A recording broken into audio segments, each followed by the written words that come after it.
Tug'ruq jarayonida olingan jarohat bilan kelgan chaqaloqlarni boshini ushlaganimizda ko'pchilikda tushunmovchilik yuzaga keladi.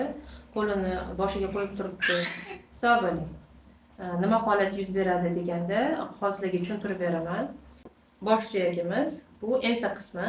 Ensaga ulanadigan qism bor, birinchi o'rindiqqa ulanadigan joy bor va bu joyda bo'g'im orasidan mana teshik ko'rinib turibdi. Bu teshikdan til osti nervi chiqadi. Til osti nervi chiqib, jag'imiz tagidan o'tib, tilimizga, jag'imizga buyruq beradigan nerv hisoblanadi. Qachonki bola tug'ilayotganda bolani bo'ynidan boshqa bunday qilib tortganda bo'yin mushaklarida spazm, qisilish yuzaga keladi va bu nerv ozgina qisilib qoladi va bolani emishiga ta'sir qiladi. Keyin bu yerda jon tomir chiqadigan teshik ham bor. Bu jon tomir chiqadigan teshigidan yana 3 ta nerv chiqadi. Bular hazmga, halqumga va yutinishga javob beradigan nervlar hisoblanadi. Yutqun nervi va bo'yin mushaklarini harakatlantiruvchi nervlar ham chiqqan bo'ladi. Qachonki bu yerda bo'yinda kuchli spazm, ya'ni qisilish bo'ladigan bo'lsa, bu nervlar ham bu mushaklarning orasidan o'tgan bo'ladi va qisiladi.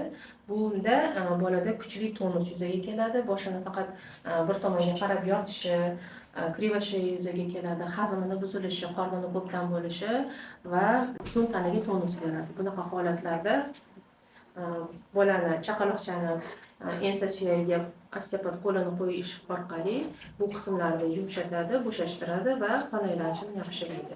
Qon aylanishi yaxshilangani hisobiga bu yerdagi spazmlar ketadi va bu aytgan hamma belgilar chaqaloqchamizda yo'qoladi.